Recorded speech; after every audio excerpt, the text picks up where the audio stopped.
आज हम आपको बताएंगे कि कैसे प्रधानमंत्री नरेंद्र मोदी इंटरनल सिक्योरिटी के मोर्चे पर बहुत बड़ा काम कर रहे हैं। आतंकवादी हो, नक्सली हो या फिर जिहादी हो, तीनों को पीएम मोदी निपटाने में लगे हुए हैं, क्योंकि किसी भी देश को जितना बाहरी दुश्मनों से खतरा होता है उतना ही अंदरूनी दुश्मनों से भी होता है।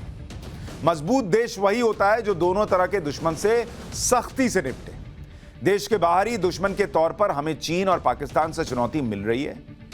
भारत जोरदार जवाब भी दे रहा है। घर के उन दुश्मनों पर जबरदस्त एक्शन हो रहा है जो अराजकता के लिए उकसाते हैं, देश का माहौल बिगाड़ने के लिए भड़काते हैं, और जो बाहर से देश को बर्बाद करने की कोशिश करते हैं उससे ज्यादा खतरनाक वो होते हैं जो देश के अंदर रहकर देश को बर्बाद करना चाहते हैं, तोड़ना चाहते हैं, देश की गति को कम करना चाहते हैं। क्योंकि बाहर वाले को तो आप सीधा ठोक दीजिएगा कि है बाहरी है, मारो इसको। अंदर वाले जो हैं इनके लिए कुछ भी कीजिएगा, लेकिन मन में सहानुभूति तो रहती है कि भाई है तो अपना ही, और इसी का कुछ लोग फायदा उठाते हैं। लेकिन कैसे नरेंद्र मोदी सरकार इस मोर्चे पर काम कर रही है और कैसे पीएफआई को लेकर कांग्रेस ने जो किया उसकी वजह से 10 साल तक उस पर बैन नहीं लग पाया, आज उसकी भी बात करूंगा। लेकिन पहले आपको बताता हूं कि भारत को मजबूत करने पर कैसे 3 मोर्चों पर काम हुआ है। पहले उसकी एक झलक आपको दिखाता हूं। जैसे अगर आप देखेंगे क्या होता है ना कि जब आदमी उस दौर से गुजर नहीं रहा होता है, कोई चीज पुरानी हो जाती है तो उसके बारे में उतना सोचता नहीं है। पहले क्या था कि आए दिन धमाके हो जाते थे तो दिमाग में रहता था कि टेररिज्म जैसी चीज भारत में बहुत तेजी से बढ़ रही है। अब क्या है, जम्मू कश्मीर के पार नहीं आ पाता आतंकी, देश में कोई ब्लास्ट किसी ट्रेन मेट्रो कहीं पर नहीं हो रहा है, किसी शॉपिंग मॉल किसी शॉपिंग के एरिया में नहीं हो रहा है, तो हमें ध्यान नहीं आता कि हम 8 साल से कितने सुरक्षित माहौल में रह रहे हैं टेररिज्म के लिहाज से। और इसलिए आप देखेंगे कि अगर जम्मू और कश्मीर की बात कीजिएगा, यहां आतंकवाद पर प्रहार हुआ है। और आपको याद होगा कि जब ऑपरेशन ऑल आउट चल रहा था तो कितना यहां पर लोगों ने हंगामा किया था कि अरे इससे ये हो जाएगा वो हो जाएगा। 30 साल में पहली बार 30 साल में पहली बार ऐसा हुआ है कि जम्मू कश्मीर के अंदर एक्टिव आतंकी जो हैं वो कितने हो गए हैं? 200 से कम हो गए। ये अपने आप में बहुत बड़ी बात है कि जम्मू कश्मीर के अंदर पहली बार ऐसा हुआ है 30 साल में कि 200 से भी कम एक्टिव आतंकी बचे हुए हैं। इसके ये हो गया आतंकवाद पर बड़ी कार्रवाई। दूसरा, नक्सली, इनके ऊपर या इनके समर्थकों पर कार्रवाई होती है। अरे उसको जेल में क्यों डाल दिया, वो तो बुजुर्ग है, उसको वहीं पर दिक्कतें आ रही हैं, छोड़ दीजिए, ये कीजिए। जो वो लोग जो नक्सलियों का समर्थन करते हैं, आज उन्हीं कार्रवाइयों का असर है कि 32 साल बाद झारखंड के लिए कहा जा रहा है वो नक्सल मुक्त हो गया है। ये अपने आप में बहुत बड़ी बात है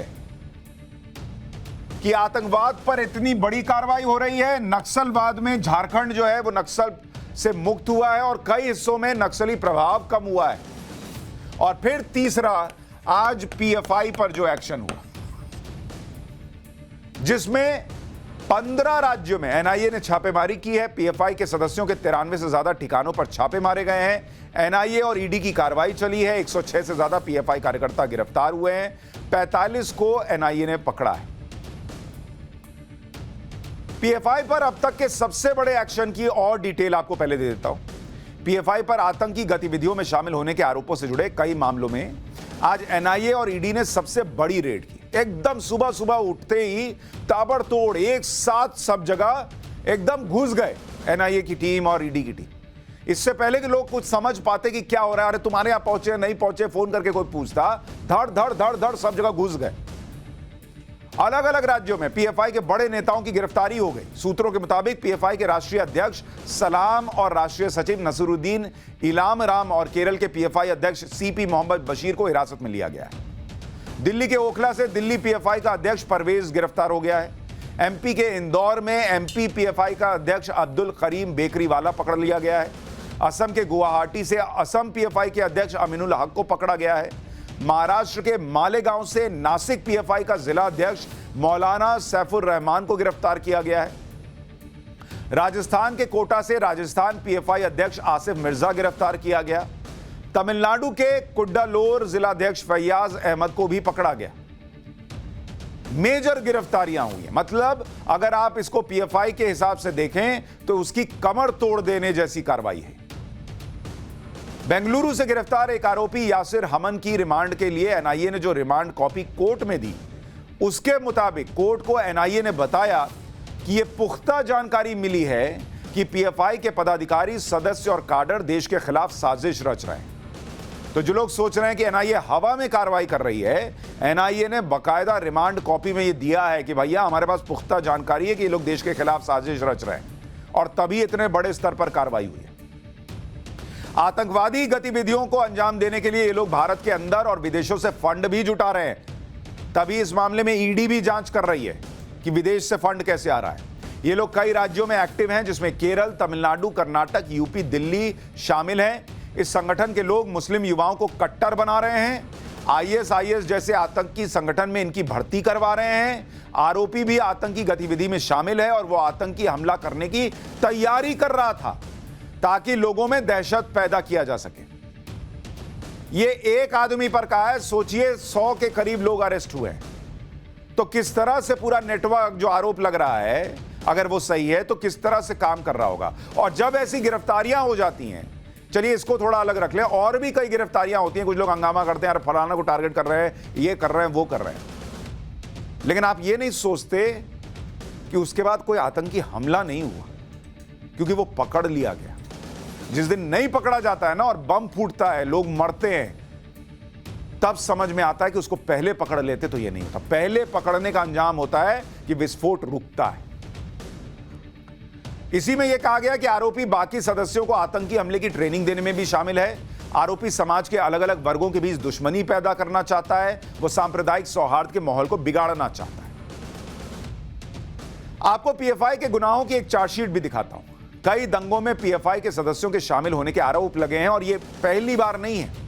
16 अप्रैल 2022 दिल्ली का जहांगीरपुरी, जहां पर हिंसा हुई, पीएफआई के शामिल होने का आरोप लगा। ये मेजरली एक्टिव है केरल में, लेकिन हर जगह हिंसा होती है और इनका नाम सामने आ जाता है। अप्रैल 2022 खरगोन हिंसा में भी पीएफआई के शामिल होने के आरोप लगे। धीरे धीरे ये देश भर में फैल रहे हैं। फरवरी 2020 पीएफआई पर दिल्ली में हिंसा भड़काने का आरोप लगा। साल 2020 सीए विरोधी हिंसा में पीएफआई का कनेक्शन निकल कर आया। कर्नाटक में हिजाब के मुद्दे पर भी पीएफआई पर मुस्लिम लड़कियों को भड़काने का आरोप है। आपको याद होगा, मैंने बताया था, खुद सुप्रीम कोर्ट में कर्नाटक सरकार की तरफ से पेश सॉलिसिटर जनरल तुषार मेहता ने 2 दिन पहले कहा था कि 2021 तक किसी भी छात्रा ने हिजाब नहीं पहना था स्कूल में। ना ही ये सवाल कभी उठा रहे थे वो लोग कि ना हम तो हिजाब पहन के जाइबे करेंगे। साल 2022 में पॉपुलर फ्रंट ऑफ इंडिया यानी पीएफआई की तरफ से सोशल मीडिया पर हिजाब पहनना शुरू करने के लिए एक आंदोलन चलाया गया और इसमें छात्र एक बड़ी साजिश का हिस्सा बने। छात्र उनके निर्देश पर काम कर रहे थे और इसीलिए वहां पीएफआई का एंगल निकल कर आया कि जो छात्र सोचते भी नहीं थे कि स्कूल में हिजाब पहन के जाना है, उनके दिमाग में यह कट्टरता भर दी गई।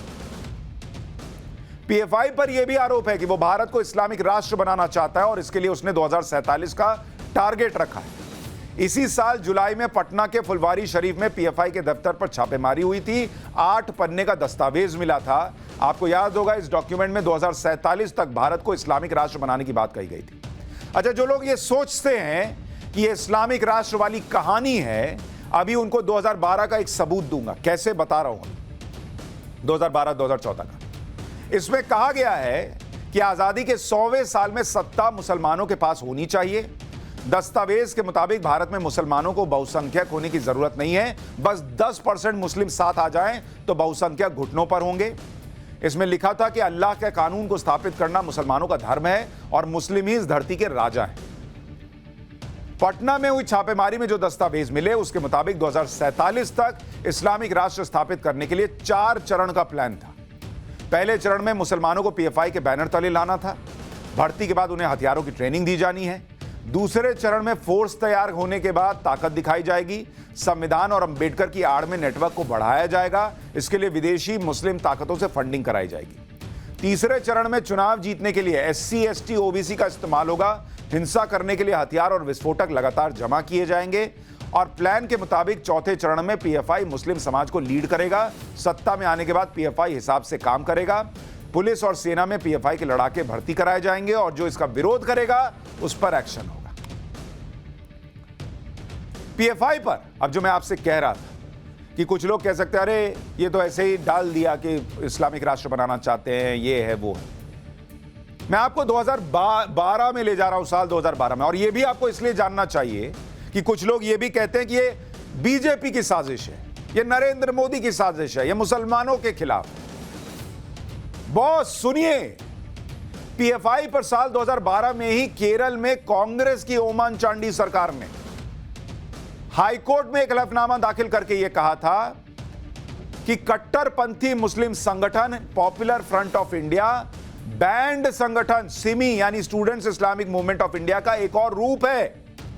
यह बीजेपी नहीं कह रही, यह नरेंद्र मोदी नहीं कह रही, यह केरल के अंदर ओमन चांडी मुख्यमंत्री, कांग्रेस की सरकार, वो कोर्ट के अंदर हलफनामा देकर कह रहे हैं कि यह तो आतंकवादी संगठन सिमी का दूसरा रूप है पीएफआई।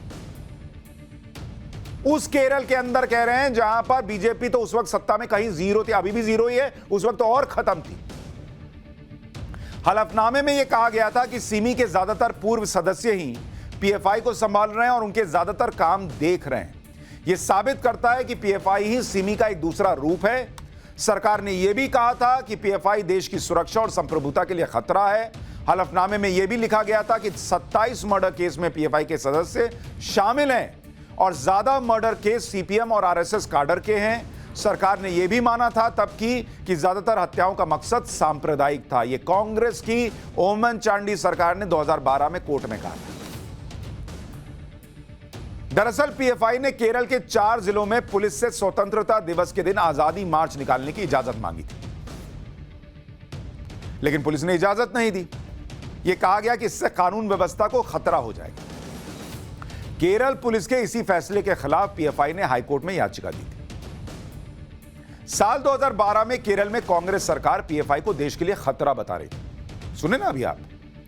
लेकिन साल 2013 में कर्नाटक की कांग्रेस सरकार पीएफआई के सदस्यों को बचाने में लगी हुई थी और इसलिए मैंने कहा कि 2012 में जब इनको बताया जा रहा था देश के लिए खतरा, उसी वक्त मनमोहन सरकार इनको बैन कर सकती थी, वहां की सरकार बैन कर सकती थी, लेकिन वो हुआ नहीं क्योंकि 2013 में कर्नाटक में कांग्रेस की सरकार इनको बचा रही थी। साल 2013 में जब कर्नाटक में कांग्रेस की सरकार बनी तो यह फैसला लिया गया कि पीएफआई और एसडीपीआई, जो पीएफआई का पॉलिटिकल विंग है, उसके सदस्यों पर दर्ज केसेस को ड्रॉप किया जाएगा। ये केस भी कौन से थे? कोई छोटी मोटी चोरी लूट के नहीं थे, सांप्रदायिक माहौल को बिगाड़ने के आरोप के थे। साल 2013 में सिद्धारमैया सरकार ने 1600 पीएफआई एक्टिविस्ट से 176 केस हटाने की इजाजत दे दी थी। उस पीएफआई के ऊपर से केसेस हटाने की इजाजत दी जिनको खुद कांग्रेस की केरल की सरकार आतंकवादी संगठन सिमी से जोड़ रही थी। 2012 में वो आतंकवादी संगठन जैसे दिख रहे थे केरल के अंदर, 2013 में कांग्रेस जो है कर्नाटक में उनके लोगों को छोड़ रही है। ये अपने आप में क्या विडंबना है, आप सोचिए। ये केसेस जो थे, जो सिद्धारमैया सरकार ने वापस लिए, वो 2008 से 2013 के बीच बीजेपी सरकार के दौरान दर्ज किए गए थे। साल 2015 में भी ऐसा ही हुआ। कर्नाटक की कांग्रेस सरकार ने साल 2009 में मैसूर में भड़की सांप्रदायिक हिंसा के केस में पीएफआई सदस्यों पर दर्ज हुए 40 क्रिमिनल केस को वापस लेने की सहमति दी। तब कर्नाटक पुलिस इस फैसले से खुश नहीं थी। पुलिस खुश नहीं थी, लेकिन सरकार ने दे दी इजाजत। राज्य के कई पूर्व अधिकारियों ने इसे बड़ी गलती बताया। हालांकि कर्नाटक के तत्कालीन गृह मंत्री ने कैबिनेट के फैसले का बचाव किया। यह तर्क दे दिया कि कैबिनेट कमेटी की सिफारिश पर ही यह फैसला लिया गया। सोचिए पीएफआई पर कब की लगाम लग चुकी होती अगर कांग्रेस ने अपनी ही केरल सरकार को सुन लिया होता या देखा होता कि कर्नाटक की पुलिस क्यों विरोध जता रही, लेकिन लोगों को छोड़ रही थी कांग्रेस कर्नाटक के अंदर, पीएफआई के लोगों को। और आपको यह भी बता दूं कि केरल की सरकार ने कोर्ट में यह भी कहा था कि ये लोग इस्लामिक राष्ट्र बनाना चाहते, जो अभी आपको बता रहा हूं कि अब जो 2047 का प्लान मिला है, ये 2012-14 में केरल में सरकार बता चुकी कोर्ट के अंदर कि इन लोगों का पीएफआई का मकसद यही है, इस्लामिक राष्ट्र बना देना। तो कोई ऐसे ही डॉट नहीं जुड़ा है। अच्छा, इतना ही नहीं, जनवरी 2020 की एक बात आपको बताता हूं। तब एनआईए एक्ट के खिलाफ छत्तीसगढ़ की कांग्रेस सरकार सुप्रीम कोर्ट चली गई। तब पीएफआई इस कदम से बहुत खुश था। पीएफआई ने बयान जारी करके कहा था, यह बयान की कॉपी आपको दिखा रहा हूं। पीएफआई बयान जारी करके कांग्रेस की तारीफ कर रहा था, छत्तीसगढ़ की कांग्रेस सरकार की। पीएफआई छत्तीसगढ़ सरकार के फैसले का स्वागत करता है, इसमें लिखा है, जिसमें एनआईए एक्ट की संवैधानिकता को सुप्रीम कोर्ट में चुनौती दी गई। पीएफआई ने तब कहा था कि सभी गैर बीजेपी शासित राज्यों को इसी तरह से सुप्रीम कोर्ट जाना चाहिए और उस कानून को खत्म करवाना चाहिए जो फेडरलिज्म की भावना के खिलाफ है। इसी में पीएफआई ने यह भी लिखा था कि यह सच है कि यूपीए सरकार ने सबसे पहले 2008 में इस कानून को बनाया था। मतलब छत्तीसगढ़ सरकार उस कानून के खिलाफ चली गई जो 2008 में उन्हीं की यूपीए सरकार ने बनाया। और यह पीएफआई लिख रहा है कि 2008 में कांग्रेस ने ही इस कानून को बनाया था, जबकि उस वक्त मानवाधिकार संगठन और सामाजिक कार्यकर्ता इसका विरोध कर रहे थे। लेकिन पीएफआई तारीफ कर रहा है कांग्रेस की कि अच्छी बात है कि राज्य सरकारें इस मामले में आखिरकार जाग रही हैं। केरल सरकार सीए कानून के खिलाफ सुप्रीम कोर्ट जा रही है और छत्तीसगढ़ की कांग्रेस सरकार एनआईए कानून के खिलाफ सुप्रीम कोर्ट गई। तो ये थी वो वजह जो पीएफआई आज तक फल फूल रहा है। साल 2008 में 26/11 हमले के बाद तत्कालीन यूपीए सरकार के गृहमंत्री पी चिदम्बरम ही एनआईए बिल को संसद में लेकर आए थे और संसद में बिना ज्यादा विरोध के इसे पास कर दिया गया। प्रधानमंत्री नरेंद्र मोदी देश के अंदर इंटरनल सिक्योरिटी को मजबूती से आगे बढ़ा रहे हैं, मजबूत कर रहे हैं।